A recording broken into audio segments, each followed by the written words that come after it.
Gostava de pedir que tu neste momento pudesses fechar os teus olhos, se tu quiseres, e te possas concentrar profundamente neste momento.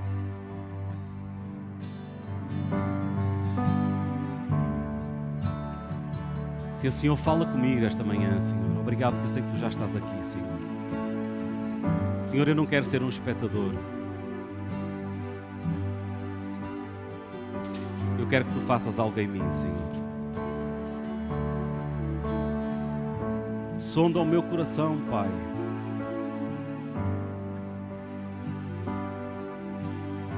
Que haja arrependimento hoje na minha vida. Que eu me arrependa, Senhor, dos caminhos que eu tenho levado.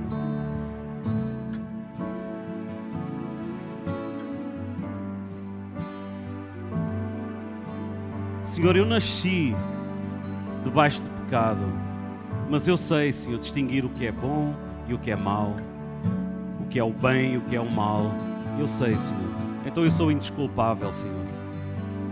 Senhor, eu me torno indesculpável quando eu olho para as maravilhas, Senhor, da natureza, quando eu respiro o ar que me faz viver, quando eu tenho saúde que me faz caminhar, que me faz andar, que me faz trabalhar. Eu me torno indesculpável, Senhor. Eu me torno indesculpável, Senhor, quando eu ouço a pregação da Tua Palavra. Então, Senhor, gera arrependimento no meu coração, Senhor. Gera mudança. Faz de novo, Senhor. Quebra tudo, se preciso for, Senhor. Todo o meu orgulho, toda a minha arrogância. Todo o meu achismo de pensar que sei, de achar que sei alguma coisa, que sou alguma coisa. Quem sou eu, Senhor? Que posso eu nesta vida, Senhor? Somos um sopro, diz a Tua Palavra. Um sopro. Somos um vapor que ora aparece pela manhã e desaparece rapidamente. A minha vida está nas Tuas mãos, Senhor. Tu és aquele que cura, aquele que sara as minhas emoções. Tu és aquele que me abraça, aquele que cuida de mim. Aquele que me compreende, que me entende como nenhum outro. Aquele que me ama de uma forma tão profunda, tão incondicional, que jamais alguém me amará assim, Senhor. Faz de novo, Senhor. Faz de novo, Senhor. Mais uma vez. Faz de novo. Teu povo clama-te mais uma vez. Fala com Ele agora. O que é que tu precisas de ver mudado na tua vida? O que é que tu sabes que não está bem? O que é que tu sabes que precisa ser colocado em ordem? Meu amado, tu estás no sítio certo.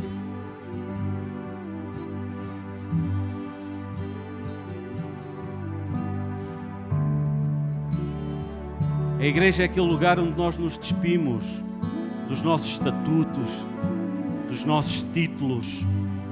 A igreja é aquele lugar onde nós somos todos iguais. Filhos da mesma raiz. Não há o mais rico, o mais pobre, o mais cursado, o mais licenciado. Não há. Somos todos iguais, somos todos filhos. Então fala com Ele esta manhã, Senhor, toca em mim, eu não quero sair daqui igual, Senhor. Talvez tu tenhas entrado aqui e precises de paz no teu coração. E o Senhor te diz esta manhã, aquietai-vos que eu sou Deus. Aquietai-vos que eu sou Deus. Aquietar é literalmente ficar quieto, não fazeres nada, não sai nada do teu braço, da tua força, do teu entendimento. Aquietar é fica quieto, que agora sou eu que faço. Aleluia.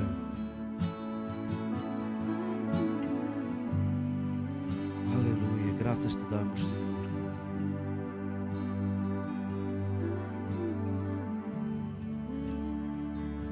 Nem que seja a última vez, Senhor. Faz de novo, Senhor.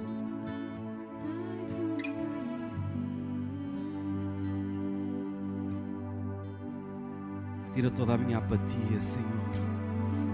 Toda a minha mornidão, Senhor. Todo o meu conformismo, Senhor. Toda a minha suficiência, Senhor.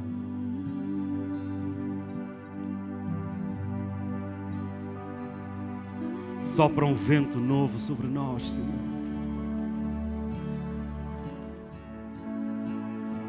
Que o sol da justiça brilhe sobre nós, Senhor. Como um vento impetuoso, Senhor. Inunda os corações, Senhor. Precisamos tanto, Senhor. Precisamos tanto, Senhor. Aleluia. Amém. Glória a Deus. Amém. Glória a Deus. Amém. Amém. Aleluia. Aleluia. Irmãos, ontem nós tivemos o funeral da Catarina.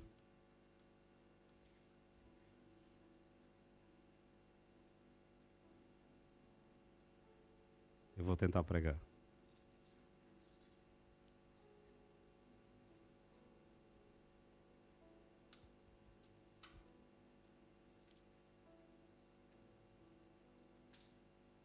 E por conta da pandemia, por causa de todas as restrições e toda a situação, o pastor Lourenço colocou essa mensagem na família.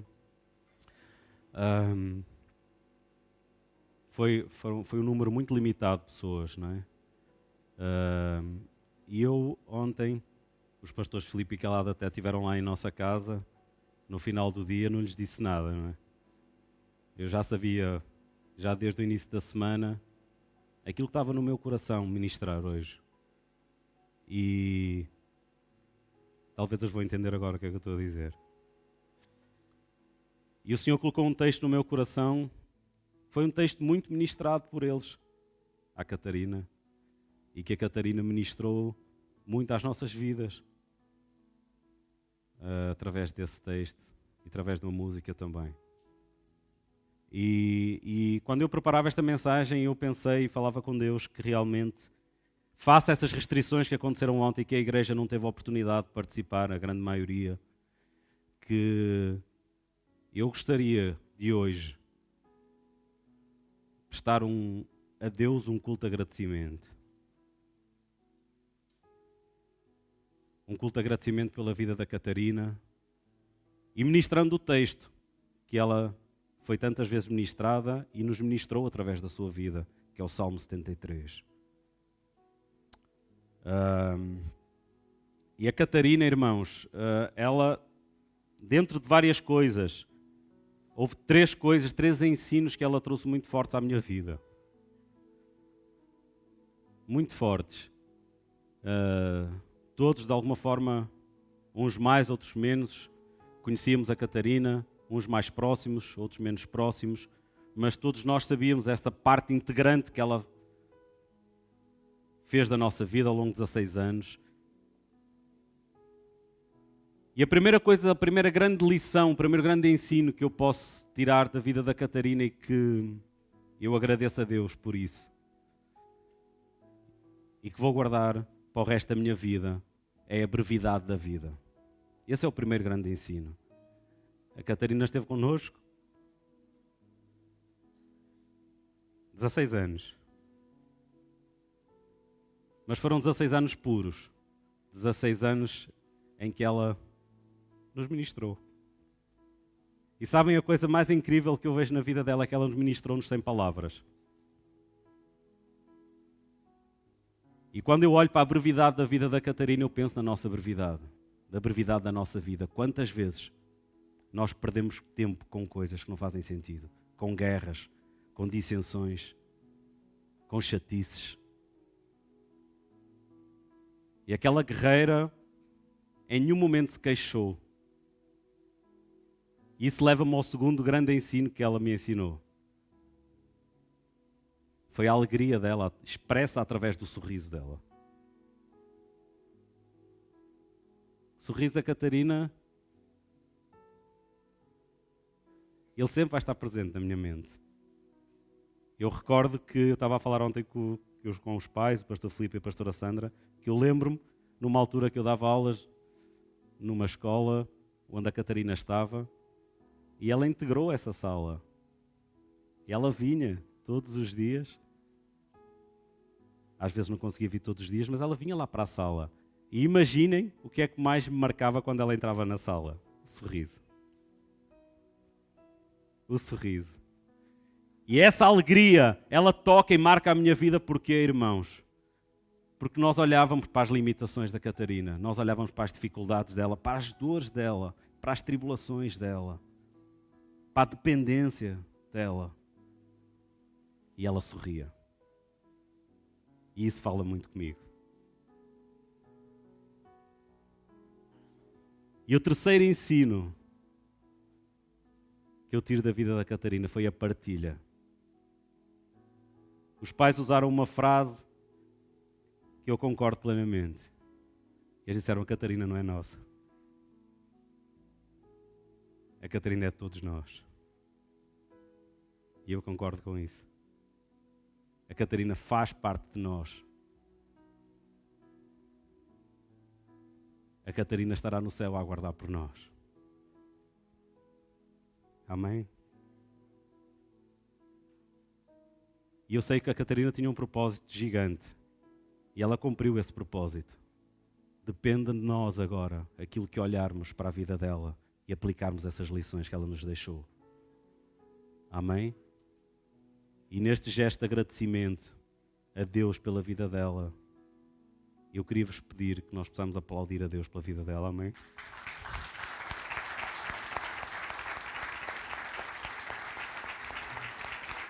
Obrigado, Jesus.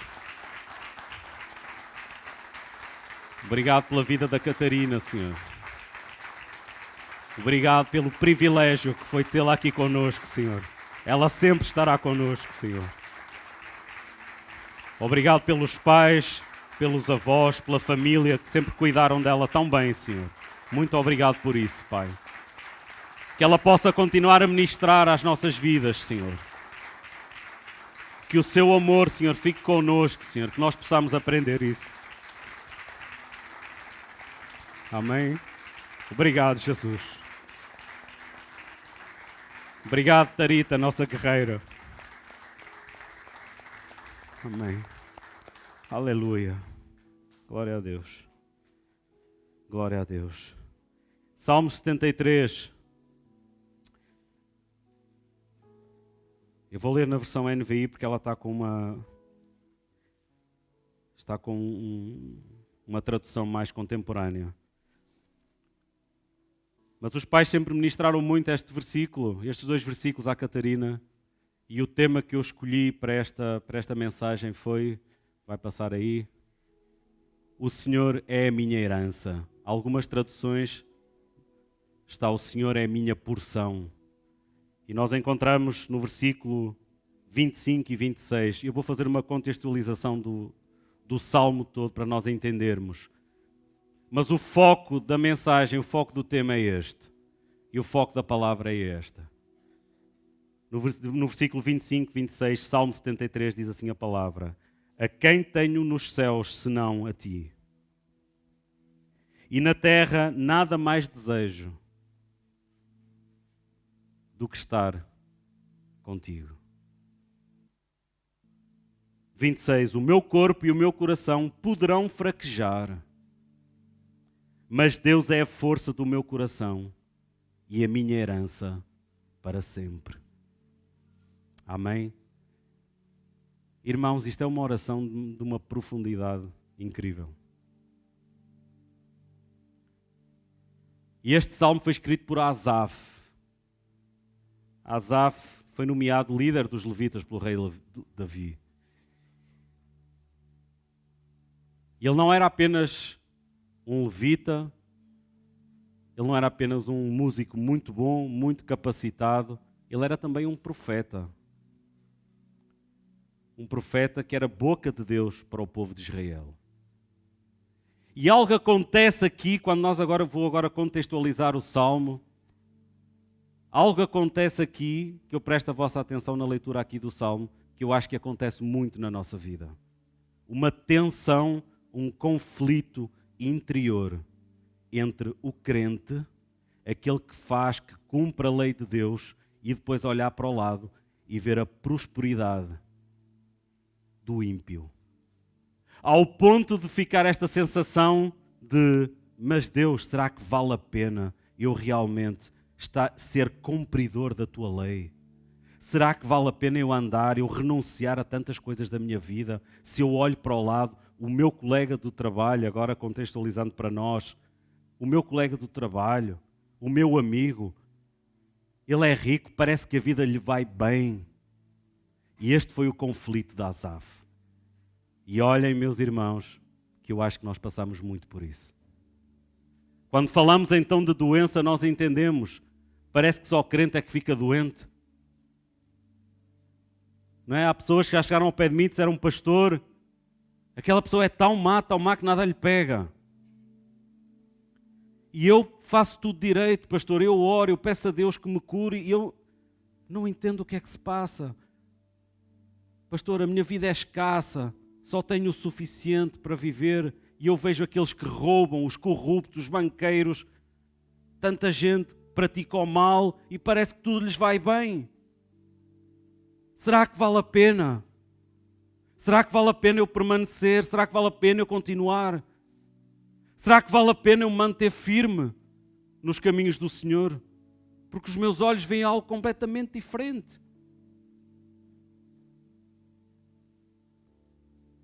E este salmo responde-nos a isso, mas este era o conflito de Asaf. E ele começa por dizer no versículo 1, certamente Deus é bom para Israel, para os puros de coração. Quanto a mim, os meus pés quase tropeçaram, por pouco não escorreguei. Pois tive inveja, olha aqui, pois tive inveja dos arrogantes, quando vi a prosperidade dos ímpios. E eles não passam por sofrimento e têm o corpo saudável e forte. Estão livres dos fardos de todos. Não são atingidos por doenças como os outros homens. Por isso o orgulho lhes serve de colar e se vestem de violência. Do seu íntimo brota a maldade, da sua mente transbordam maquinações. E eles zombam e falam com más intenções, em sua arrogância, ameaçam com opressão. Olha a descrição que ele está a fazer dos ímpios, dos prósperos ímpios. Versículo 9. Com a boca arrogam a si os céus e com a língua se apossam da terra. Por isso o seu povo se volta para eles e bebem suas palavras até saciarem-se. E eles dizem, como saberá Deus? Terá conhecimento o Altíssimo? Assim são os ímpios, sempre despreocupados, aumentam as suas riquezas. Certamente foi-me inútil manter puro o coração e lavar as mãos na inocência. Pois o dia inteiro sou afligido e todas as manhãs sou castigado. Se eu tivesse dito, falarei com eles, teria traído os teus filhos. Quando tentei entender tudo isso, achei muito difícil para mim. Agora o Salmo muda aqui. Há um momento diferente aqui do Salmo. Versículo 17. Até que entrei no santuário de Deus.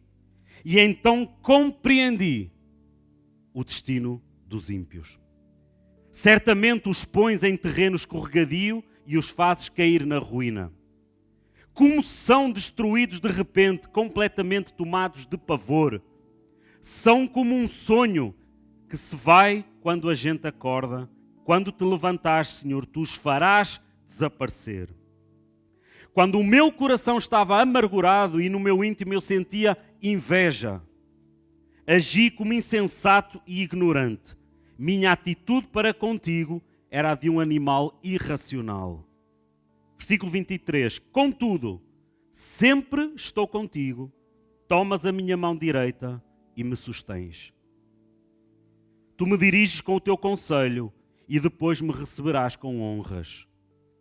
Versículo 25. A quem tenho nos céus senão a ti? e na terra nada mais desejo além de estar junto a ti. O meu corpo e o meu coração poderão fraquejar, mas Deus é a força do meu coração e a minha herança para sempre. Os que te abandonam, sem dúvida, perecerão. Tu destróis todos os infiéis. Mas, para mim, bom é estar perto de Deus. Fiz do soberano Senhor o meu refúgio. Proclamarei todos os teus feitos. Aleluia. Amém. Há 3 momentos que eu escolhi aqui neste texto que me chamaram a atenção, que eu acho que são 3 momentos diferentes e com um sistema de atuação diferente na vida de Asaf. Como eu dizia há pouco, Asaf estava num conflito interior. E irmãos, eu não sei quanto a vós, mas eu já passei por isto. De um determinado momento da minha caminhada cristã, pensar assim, meu Deus, parece que aos outros tudo corre bem. Parece que eles não têm problemas, andam alegres, felizes e contentes lá fora. E eu, Senhor, estou aqui, eu oro, eu peço, parece que estás em silêncio, parece que não me ouves, parece que não escutas a minha oração. Onde estás, Deus? Até quando, Senhor, ficarás em silêncio comigo? Senhor, será que estou em pecado? Será que estou a fazer algo errado? E vem uma carga sobre nós. E era isto que Asaf estava a passar. Asaf sentia o seu corpo, talvez por motivo de alguma doença, e ele sentia o seu corpo a fraquejar. Ele sentia-se cansado, fatigado. E ele olhava para os outros e via realmente uma prosperidade. E isso gerou nele um conflito. E gerou nele um conflito tão grande que ele esteve a ponto de desistir da fé.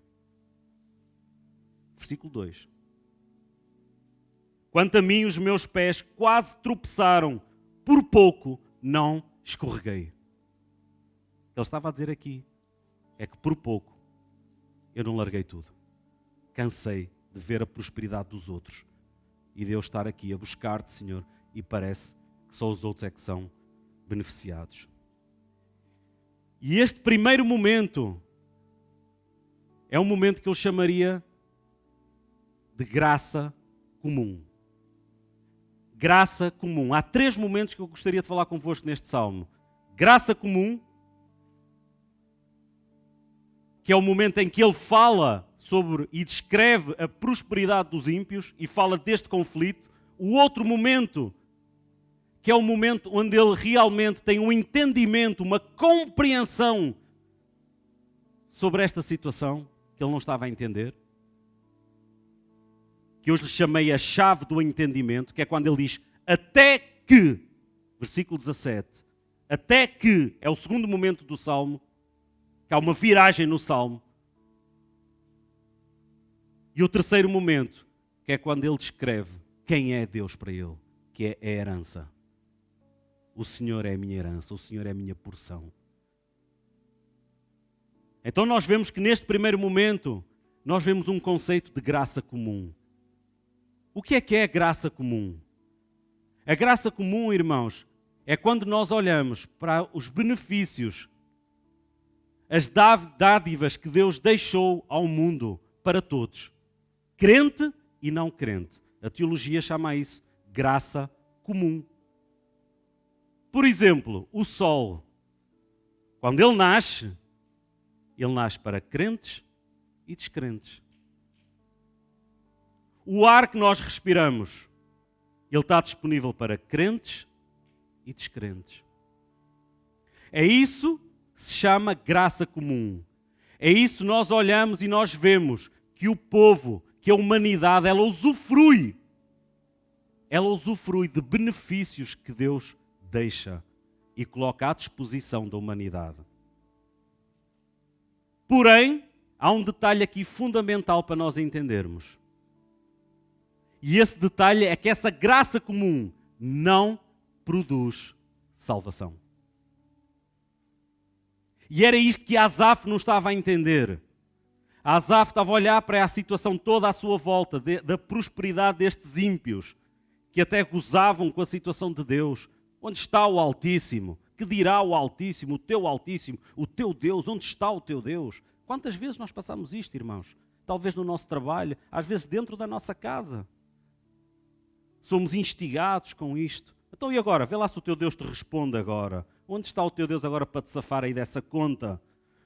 Onde é que está o teu Deus para te tratar agora dessa doença? O teu Deus não é todo poderoso? Ele não cura todas as coisas? Porque é que Ele não te cura? Quantas vezes nós já ouvimos isto? Mas é uma falta de entendimento. A graça comum é nós tomarmos parte destes benefícios que Deus deixa à humanidade. Mas não leva à salvação. O que leva à salvação é o outro tipo de graça, que é a graça salvadora ou a graça específica, ou a graça eficaz. A graça eficaz é uma atuação do Espírito Santo de Deus na vida do escolhido, aquele a quem Ele escolheu salvar. E essa graça, sim, essa graça, ela produz na vida daquele que é escolhido. Ela produz salvação, ela produz serviço e ela produz santificação na vida da pessoa. Nos outros, a graça não produz nada disso. Na graça comum é apenas um uso das coisas que estão disponíveis no mundo. Mas na graça específica, por isso é que se chama graça eficaz. Porque quando ela atua, ela produz. É quando Deus te toca, é quando Deus te chama, é quando Deus te pega pela mão e diz, eu te escolhi. E agora abre-se um entendimento na tua mente, pelo menos na minha abriu-se. Sabem qual é que é? É que é exatamente porque ela produz salvação, porque ela produz serviço. E este serviço ela leva a que a pessoa se envolva, que a pessoa sinta prazer por outras coisas, pelas coisas de Deus, pela obra de Deus. E porque ela produz, esta graça eficaz, produz salvação e produz santificação, que nós, para nos tornarmos cada vez mais santos, através da ação do Espírito de Deus, o crente é aquele que sofre as tribulações. É através da tribulação que produz esperança, que produz perseverança, que nós somos tratados, que nós somos moldados. Por isso o apóstolo Paulo diz que ele se gloria, que ele se alegra nas tribulações, porque ele está a olhar para este princípio. Ele está a dizer, porque a graça eficaz que me atingiu, que me alcançou através do sacrifício de Cristo, gera em mim, produz em mim uma santificação. E isso nada mais é do que nós nos tornarmos cada vez mais semelhantes a Cristo. Amém? Essa é a primeira coisa. Asaf entendeu, Asaf olhou, mas Asaf não entendeu enquanto ele estava com o pensamento humano. Asaf não entendeu isto quando estava com o coração sujo, ruído de inveja, como o texto diz. O texto diz, ele fala na primeira pessoa, ele diz que ele sentiu inveja dessas pessoas. Ele diz que olhava para aqueles ímpios, prósperos, ricos, que a vida, tudo parecia que lhes ia bem, e ele ali em pleno sofrimento, ele que era um escolhido, que era um filho, que era alguém que fazia e cumpria a lei do Senhor, e ele sentiu inveja. Ele diz, eu fui tomado de inveja, ao ponto de querer quase desistir da fé. Mas há um momento, e este é o segundo momento. Então o primeiro momento é a graça comum. E este entendimento que todos nós temos que ter de graça comum. Ok? Fixem isto na vossa cabeça. Porque o facto de vermos o ímpio a prosperar nada tem a ver com salvação. Aliás, o texto nos indica claramente, depois vejam com mais tempo, que uma das coisas que aconteceu na cabeça de Asaf foi o entendimento dele de qual seria o destino dos ímpios prósperos. Exatamente porque a fé que estava, a graça que estava sobre eles não levava à salvação. E o segundo momento do texto, que nós vemos aqui de uma forma muito clara, é o momento em que, é no versículo 17, é o momento que eu chamei-lhe a chave do entendimento. É aquele momento que Asaf, tomado por esta situação toda de inveja, de incompreensão com aquilo que se estava a passar, ele entra nos átrios do Senhor. Ele entra na presença de Deus. E este momento é maravilhoso. E eu chamei-lhe a chave de entendimento, porquê?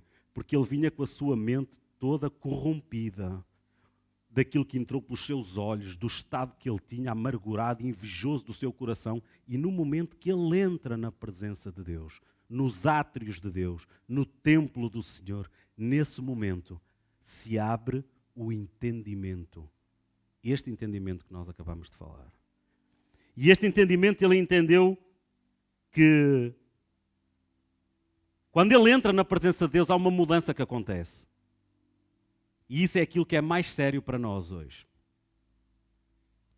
Se tu queres, meu irmão, entender o que se passa na tua vida, o que se passa no mundo, o que se passa na tua família, o que se passa com os teus filhos, com os teus olhos naturais, nós vamos ter muita dificuldade em entender isso. Há coisas que nós vamos ser tomados de incompreensões. Mas no momento que nós entramos na presença de Deus, o Espírito Santo abre a nossa mente para nós entendermos. E o versículo 17, ele diz-nos isso de uma maneira muito prática, que ele diz assim, depois de tudo aquilo que ele sentiu, ele diz, até que, olha no 16 o que é que diz, quando tentei entender tudo isso, achei muito difícil para mim.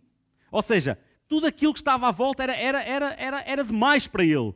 Ele não conseguia entender, aos olhos dele parecia tanta injustiça. Parecia tanta injustiça. Aquilo que ele estava a passar, com os outros não passarem nada. Era tanta coisa difícil de entender. Era demais para ele. Aquilo que ele estava a dizer é, eu não tenho capacidade para entender isto. Só me dá vontade de desistir disto tudo. Porque a conclusão que eu estou a chegar é que não vale a pena eu continuar aqui. Não vale a pena eu ser fiel a Deus. Não vale a pena eu obedecer a Deus. Não quero saber de igreja, não quero saber de nada. Não vale a pena. Esta era a dificuldade que Asaf estava a ter. Irmãos, Asaf era alguém que ministrava ao Senhor. Ele era líder de louvor. Ele ministrava. A gente imagina assim que sensações, que experiências ele há de ter tido com Deus. E ele questionou isso tudo. Até que algo novo aconteceu. Ele entrou nos átrios do Senhor. E diz o versículo, até que entrei no santuário de Deus, ou nos átrios, ou na presença de Deus. E então compreendi, e então entendi o destino dos ímpios. Naquele momento que ele entra na presença de Deus, Deus lhe mostra, Deus lhe explica tudo. Deus lhe mostra que essa prosperidade, ela é uma prosperidade finita. Deus lhe mostra que a herança dos ímpios, a prosperidade dos ímpios é para ser vivida nesta terra. Mas ela vai acabar aqui e eles vão ser condenados. Então era como se uma grande janela, com uma grande visão, uma grande explicação, no momento que Asaf entra na presença de Deus, se abre e ele entende, ele diz, agora eu vejo, agora eu entendo. Tudo aquilo que estava a revoltar o meu coração, tudo aquilo que estava a amargurar o meu coração, agora eu entendo. E irmãos, esta mudança, o Salmo muda aqui de sentido. A partir deste momento, o sentido do Salmo, que era uma descrição até este momento de como eram os ímpios, muda. E muda para ele falar dele mesmo, do quanto é que ele foi ignorante de ter pensado aquilo. Ele chega a chamar-te como um animal irracional. Senhor, perdoa-me por alguma vez eu ter pensado que era melhor ter uma vida como os ímpios. Apesar da prosperidade de Deus, eu quero lá saber, Senhor. Eu só quero é estar contigo. Senhor, depois desta experiência, depois desta explicação, quando eu entrei na tua presença, tudo isto que eu senti, tudo isto que eu vivi, eu só quero estar contigo. Eu não quero nem mais saber o que é que se passa com eles, porque eu entendi inclusivamente o destino deles. E meu Deus, livra-me disso. Eu não quero esse destino de condenação. Eu quero estar junto a ti. Tu és a minha herança para sempre. Tu és a minha porção. Quantas vezes, irmãos, isso se passa na nossa vida? Quantas vezes nós olhamos, começamos a definhar nas nossas forças, começamos a não compreender e não buscamos a Deus. E não buscamos este segundo momento, que é o segundo ponto, a chave do entendimento. Se tu estás a passar por alguma dificuldade, se há alguma coisa no teu coração que tu não entendes, a chave é esta: busca ao Senhor. Entra nos seus átrios, entra na sua presença e tu vais ver tudo aquilo que Ele vai falar ao teu coração. Nós às vezes somos muito complexos. Queremos entender tudo e mais alguma coisa. Há coisas que nós nunca vamos entender. É isso que a Bíblia chama de mistérios. Eu falava há pouco tempo com um discípulo acerca disso. Se nós tivéssemos factos de tudo, não era preciso a fé. Não há lugar à fé. A fé é exatamente aquilo que nós não vemos, mas que cremos em nosso coração, mas que há uma convicção e esperamos em Cristo esse cuidado. Isso é fé. Se nós quisermos ter argumentos, explicações, factos para tudo, e então nós tomarmos decisões, e então nós tomarmos posturas na nossa vida, então nós não estamos alinhados com Cristo, porque então a fé não existe. Por isso é que não se pode provar Deus empiricamente, cientificamente. Deus não pode ser provado, porque a prova de Deus, ela é espiritual, ela é sobrenatural, ela é pela fé. Ela é pela fé. Ninguém pode dizer assim, vou fazer aqui uma fórmula matemática e chegar ao fim e dizer como se queria demonstrar. Deus existe. Não existe isso. Não é, Deus não é provável, a sua existência não é provável dessa forma. Há sinais claros, mas para aqueles que têm fé. Amém? Então a primeira coisa que nós vemos aqui do Salmo, primeiro momento que nós vemos aqui, que vai do versículo 1 até ao versículo 16, vemos a definição da graça comum. Porque é que os outros prosperam e o crente parece que é aquele que sofre? Parece, e é muitas vezes. O segundo momento, a chave do entendimento. E o terceiro momento, eu chamei-lhe a herança eterna. É este momento em que Asaf, depois de ter tido este entendimento, de ter encontrado esta chave na presença de Deus, e ele se apercebe realmente de quem Deus é para ele. É muito interessante, porque esta expressão de o Senhor, vocês, se calhar na maioria das vossas Bíblias terão, quem não está a usar uma tradução mais contemporânea, tem o Senhor é minha porção. Esta definição, ela vem de uma altura já da terra de Canaã, quando o povo entrou na terra de Canaã e Deus distribuiu às várias tribos, Deus distribuiu uma parte, uma porção da terra. Amém? Deus distribuiu uma porção da terra. Mas o que é que acontece? A tribo de Levi, que eram os dos levitas, aqueles que ministravam ao Senhor, aqueles que tocavam, aqueles que cuidavam do templo, a esses o Senhor diz lá em Deuteronômio, a eles, para essa tribo, eu sou a sua porção. Uau! Não ouvi um amém? Vocês sabem o que é que isso quer dizer, gente? A porção de Deus. E é nisto que eu me fixo na Catarina, quando a Catarina... Eu entendo perfeitamente a Catarina quando ela se ria, quando ela sorria, quando ela era ministrada com este texto, quando ela vivia na pele este texto, porque ela estava a dizer, a porção de Deus não é um pouco de terreno. Aquilo que Deus estava a dizer e aquilo que Asaf estava a expressar não é que era um bocado do céu. Repara uma coisa, aquilo que Deus estava a dizer, aquilo que Deus estava a dar à tribo de Levi, não era apenas uma parte dos seus atributos. Deus não estava a dizer assim, vou-te dar a minha bondade. Eu vou-te dar uma porção da minha misericórdia. Eu vou-te dar uma porção da minha alegria. E olha que isso já era maravilhoso. Mas não era isso que Deus estava a dizer. O que Deus estava a dizer era o seguinte: eu sou a tua herança. O que Deus estava a dizer, irmãos, o próprio Deus, o próprio Jesus Cristo, o próprio Espírito Santo, a própria Trindade, na minha totalidade, na minha plenitude, eu sou teu e tu és meu. Uau!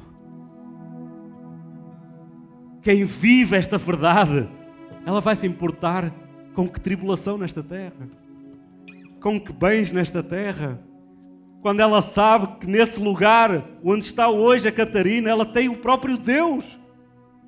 Ela tem o próprio Deus. Ela não tem parte de Deus. Ela não tem um aposento na casa de Deus. Ela tem o próprio Deus. Deus é a minha porção. Deus é a minha herança. Aqueles que querem usufruir da herança nesta terra, ela vai acabar, ela é finita, ela vai ficar aqui. Tu podes ter muito dinheiro, tu podes alcançar muitos bens, tu não sabes quando tu morres se a tua segunda, terceira geração vai acabar com tudo aquilo que tu trabalhaste. Quantos casos nós conhecemos assim? Heranças colossais, riquezas colossais. E que depois na segunda geração, na terceira, os filhos queimaram tudo, acabaram com tudo. E acabaram na miséria. Não é essa herança que Deus está a falar.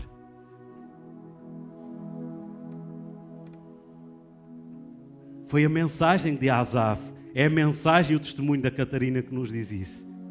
Diz, estão a ver o meu corpo que fraqueja, limitado, que se apaga a cada dia, se enfraquece. Mas a minha herança não é esta. A minha herança não é esta.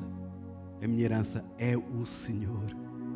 Todo Ele na sua plenitude. Todo Ele. Aqui nós podemos ter partes de Deus, irmãos. Partes, manifestações de Deus na nossa vida. Podemos usufruir de atributos de Deus. Mas a plenitude é lá. A plenitude. Por isso nós sabemos e nós nos alegramos. Tristes por não vermos mais a Catarina, mas alegres por sabermos que ela está em Deus. Ela não está com Deus, ela está em Deus. Amém? Asaf entendeu isto. Asaf não mais falou dos ímpios. Asaf entendeu quando entrou na presença do Senhor. E ele entendeu. E ele concluiu desta forma tão intensa, tão profunda. Ele entendeu. A quem tenho nos céus senão a ti, Senhor. E na terra nada mais desejo além de estar junto a ti. O meu corpo e o meu coração, eles poderão fraquejar, mas Deus é a minha força, a minha rocha do meu coração e a minha herança, a minha porção para sempre. Para sempre. A Catarina espera por nós lá. E ela vai nos explicar sobre Deus.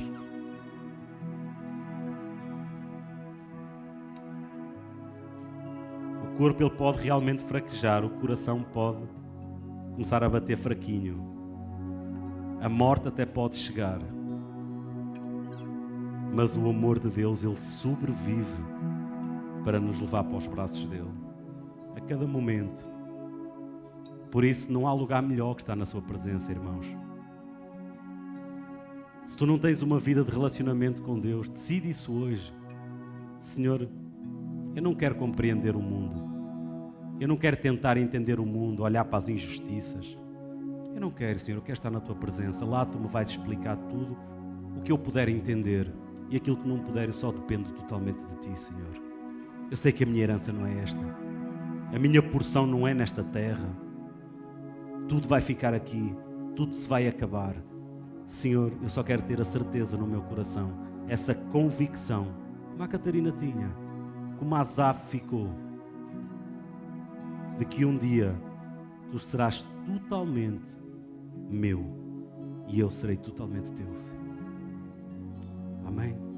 Vamos ficar de pé.